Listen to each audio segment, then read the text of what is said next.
Yesterday, I talked generally about the White House press corps' apparent inability or lack of desire to ask serious questions of White House Press Secretary Jen Psaki. We talked yesterday about the dogs and cats questions from the previous day.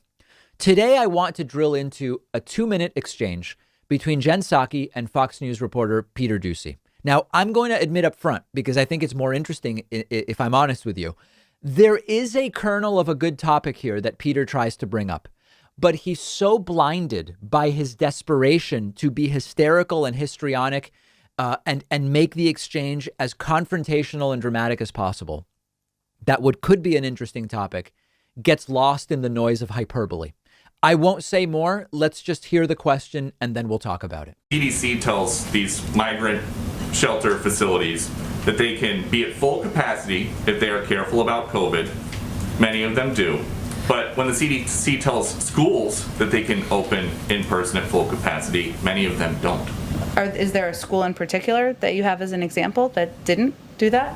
Are most schools in this country at full capacity with in-person learning? So the question in general is fair, but he asks it in a completely dishonest, deceptive, and needlessly dramatic way. He says, how can the same CDC be saying child migrant detention facilities at the border can be open at full capacity, but schools can't open at full capacity because it's too dangerous?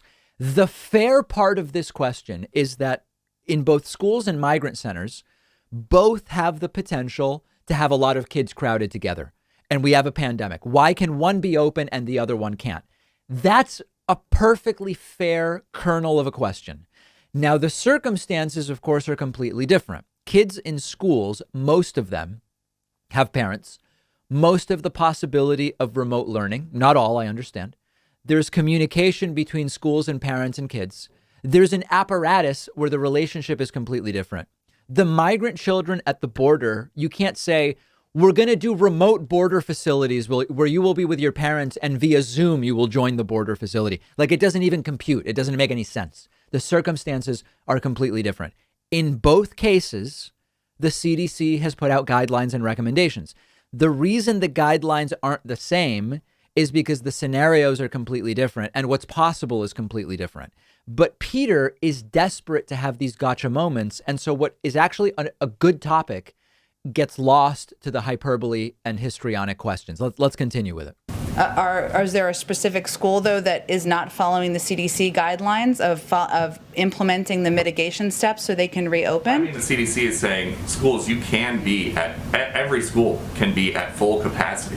What the CDC guidelines, just to be clear, because I think this is very important to be very clear and specific on, they gave 8 mitigation steps that schools can take to safely reopen. A number of schools have actually recently reopened. Schools in Washington, D.C., some have, schools in many districts across the country. But each school district needs to make the decision about whether they are able to take those mitigation steps.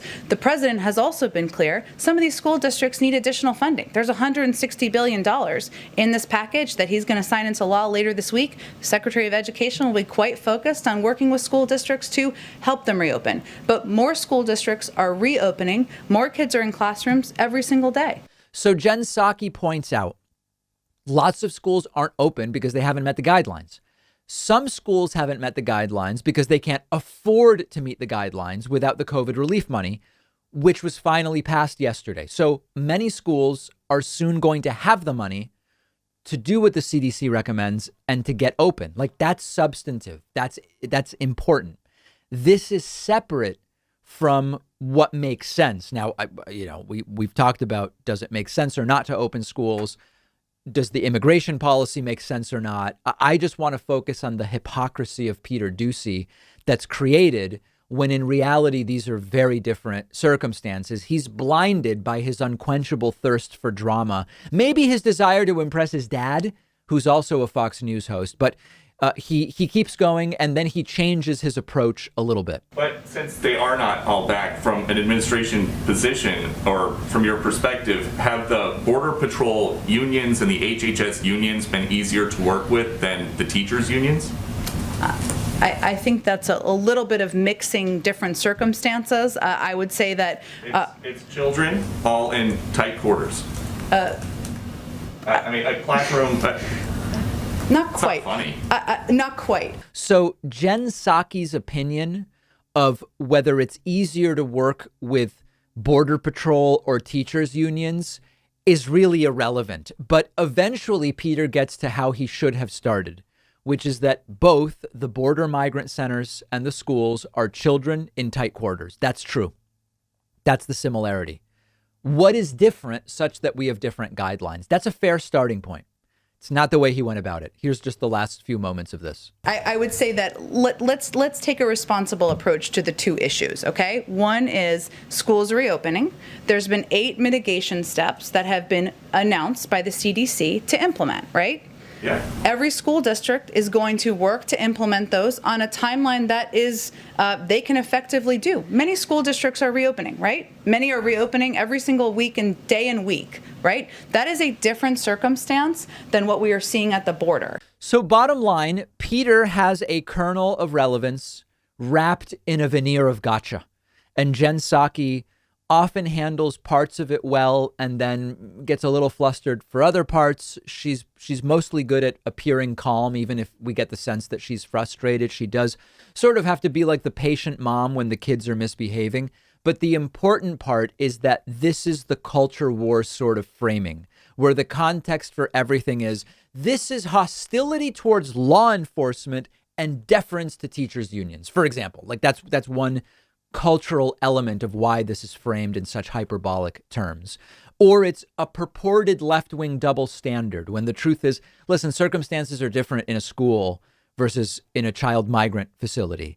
And Peter Doocy will likely keep doing this for as long as Fox News keeps him in the briefing room, because my instinct is the Fox News viewer sees this and says, look at that. He's holding Jen Psaki to account.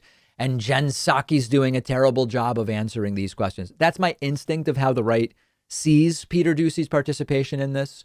And to the extent that they like it, I would expect if places like OAN and Newsmax can get back in the press briefing room, I would expect them to do this, but scaled up like 10 notches. Today's show is sponsored by an excellent audio book called Takeover: How a Conservative Student Club Captured the Supreme Court. This is the latest audiobook from Noah Feldman. It just came out, and Feldman actually narrates the audiobook himself. Noah Feldman, of course, is a Harvard law professor and constitutional scholar. You may remember him from his prominent role in Trump's impeachment #1. And the book Takeover looks at how the Federalist Society became the most powerful legal organization in the country. 6 of the 9 current Supreme Court justices are current or former members of the Federalist Society. And Takeover dives into what the organization is, what it stands for, its relationship with American politics.